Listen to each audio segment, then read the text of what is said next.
आपका मेरे YouTube channel doctor अमर official में स्वागत है। मेरे इस चैनल के तमाम वीडियोज ज्ञानवर्धक एवं मनोरंजक हैं। कृपया इसे लाइक, शेयर और सब्सक्राइब करें।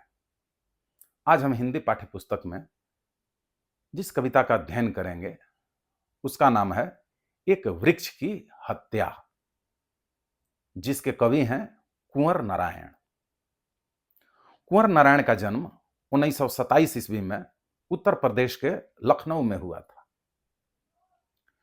ये प्रस्तुत कविता एक वृक्ष की हत्या उनके कविता संग्रह इन दिनों से ली गई है। इस कविता एक वृक्ष की हत्या में कवि ने आज के दौर में मानव समुदाय ने जो अपनी सुख सुविधा के लिए, अपने स्वार्थ के लिए जिस तरीके से वृक्षों की कटाई करके, बगीचों का सफाया करके पर्यावरण को प्रदूषित किया है, इसमें अव्यवस्था पैदा किया है, उसी को इन्होंने आगाह करते हुए उससे बचने की सलाह दी है कि जिस तरीके से हम वृक्षों की कटाई करके, उनकी हत्या करके पर्यावरण, मानव जीवन, जल को बचाने वाले इन वृक्षों के न रहने से अंत में जीवन का अंत हो सकता है। ये आगाह कुंवर नारायण ने अपनी इन पंक्तियों में इस कविता के माध्यम से की है कि ये वृक्ष हमारे पहरेदार हैं, संरक्षक हैं, जो हर आने वाली पीढ़ी के लिए फल, फूल, अन्न, जल, शुद्ध हवा, सब कुछ का इंतजाम करते हैं। और उनसे जब जबरदस्त तरीके से जो हम छेड़छाड़ कर रहे हैं, उनका सफाया कर रहे हैं, तो आने वाले समय में हमारा भी सफाया होना तय है। इसलिए अपने आप को बचाने के लिए उनका सलामत रहना, उनको बचाना अति आवश्यक है। पंक्तियां हैं। अब की घर लौटा तो देखा वह नहीं था, वही बूढ़ा चौकीदार वृक्ष जो हमेशा मिलता था घर के दरवाजे पर तैनात। पुराने चमड़े का बना उसका शरीर, वही सख्त जान, झुर्रियोंदार खुरदुरा तना, मैला कुचैला, राइफल सी एक सूखी डाल, एक पगड़ी फूलपत्तीदार, पांवों में फटा पुराना जूता, चरमराता लेकिन अखड़ बलबुत्ता, धूप में, बारिश में, गर्मी में, सर्दी में, हमेशा चौकन्ना, अपनी खाकी वर्दी में। ये चर्चा कर रहे हैं कि जब मैं बहुत दिनों के बाद अपने गांव पे, घर पे लौटा, तो मेरे घर के सामने बगल में जो एक बहुत ही बड़ा विशाल पुराना वृक्ष था, उसको मैंने नहीं पाया। तो मुझे बड़ा दुख हुआ। वर्षों बरस से वो हमारे घर के सामने दरवाजे पर वृक्ष चौकीदार की तरह मुस्तैद था। हमारे घर की रखवाली, हमारे जीवन की रखवाली, पूरे मानव समाज की रखवाली वो कर रहा था। उन्होंने उदाहरण भी दिया है कि जैसे वो पुराना विशाल वृक्ष, उसके शरीर के ऊपर जो है, जो मोटी खाल थी, पुरानी खाल थी, खाकी वर्दी की तरह चढ़ी हुई थी, उसकी एक लंबी मोटी सूखी डाल थी, राइफल बंदूक की तरह तनी रहती थी, उसके ऊपर हरी भरी पत्तियां, वह वर्दी टोपी की तरह नजर आती थी। यानी कि वो चौकीदार की तरह, सिपाही की तरह अपने ड्यूटी पर हमेशा मुस्तैद रहता था। और सब कुछ तो वृक्ष देते हैं, शुद्ध ऑक्सीजन हवा हो, छाया हो, पत्ती, सूखी पत्ती लकड़ी हो जो जलावन के काम आती है। यानी कि फल फूल तो है ही, यानी कि वो हमारा पहरेदार अब मेरे सामने नहीं था। इसलिए मैं चकित था, मुझे दुख हुआ और आश्चर्य हुआ। कि जो धूप हो या बारिश हो, सर्दी हो या गर्मी हो, हर मौसम में अपनी ड्यूटी पर तैनात था, खड़ा था। आज उसको जब मैं बहुत वर्षों के बाद घर पे गया तो उसको मैंने नहीं देखा, नहीं पाया। आगे क्या लिखते हैं? दूर से ही ललकारता कौन, मैं जवाब देता दोस्त, और पल भर को बैठ जाता उसकी ठंडी छांव में।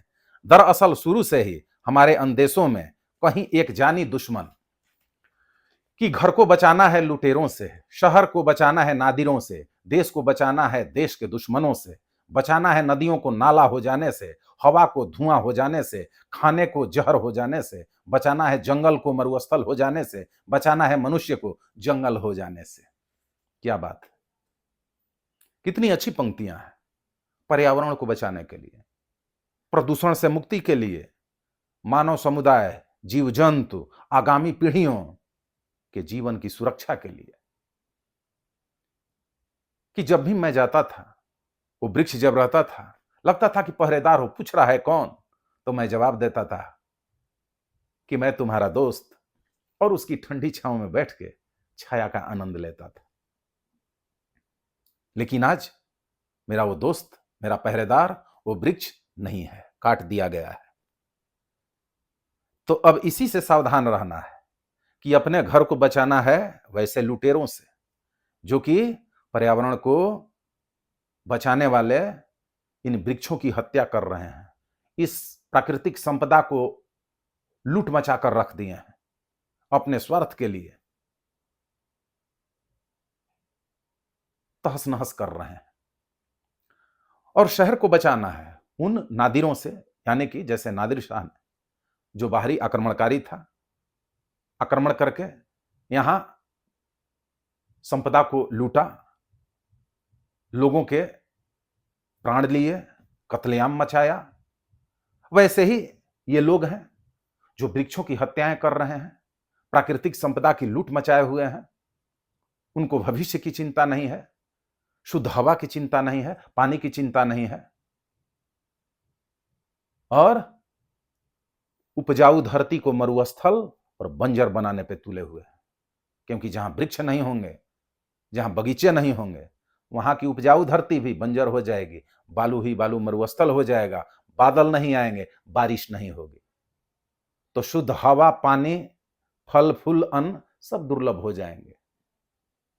मानव समुदाय का, जीव जंतु का अस्तित्व खतरे में पड़ जाएगा। इसकी चिंता होनी चाहिए, जो कि इन लुटेरों को नहीं है। तो देश को बचाना है ऐसे दुश्मनों से, समाज को बचाना है इन दुश्मनों से। और इसके अलावा, और इसका दुष्परिणाम क्या होगा इन वृक्षों को, पेड़ों को काटने से? कि नदियां जो भरपूर पानी लिए हुए बह रही हैं, जिनसे सिंचाई का, जीव जंतु, मनुष्य सब पीने का, हर चीज का इस्तेमाल करते हैं अपनी जिंदगी के लिए, भावी पीढ़ियों के लिए, वे नदियां नाला की तरह हो जाएंगी, उनका अस्तित्व खत्म होता जाएगा, खतरे में पड़ जाएगा। और जो शुद्ध हवा, ऑक्सीजन हम लोग जिंदा रहने के लिए सांस ले रहे हैं, वो धुआं हो जाएगा, प्रदूषण से युक्त हो जाएगा। इसके साथ साथ हमारे खाने पीने की चीजें, भोजन वगैरह, जल, सब कुछ प्रदूषित होकर जहर के समान हो जाएगा। तो इस प्रकार वृक्षों को कटने से बचाना है, जमीन को बंजर होने, मरुस्थल होने से बचाना है, हवा को प्रदूषित होने से बचाना है, धुआं को दूर भगाने का प्रयास करना है, भोजन को जहर होने से बचाना है। यानी कि वृक्ष की हत्या बिल्कुल बंद हो जानी चाहिए। वृक्ष की हत्या मानव हत्या के समान है। इसका आने वाले समय में बड़ा दुष्प्रभाव होगा। तो आने वाली पीढ़ियों की सुरक्षा के लिए, अपनी सुरक्षा के लिए पर्यावरण को बचाना है, वृक्षों को कटने से बचाना है। ये उपदेश, नसीहत इस पाठ में कवि ने दिया है। अब आगे इस पाठ में शब्द निधि में कुछ कड़े शब्दों का अर्थ देखते हैं। अक्खड़, अक्खड़ का अर्थ है विपरीत परिस्थितियों में डटा रहने वाला। बलबूता का अर्थ है शक्ति, सामर्थ्य। अंदेशा का अर्थ है आशंका। नादिरों, यानी कि नादिर शाह नामक एक ऐतिहासिक लुटेरा। इसी तरीके से आक्रमणकारी यानी कि क्रूर व्यक्ति के समान जिसकी तुलना नादिर से की गई है इस कविता के अंतर्गत। तो इस तरीके से इस पाठ की जानकारी आपको हुई। अगले दिन अगले अध्याय में किसी और पाठ की चर्चा करेंगे। धन्यवाद।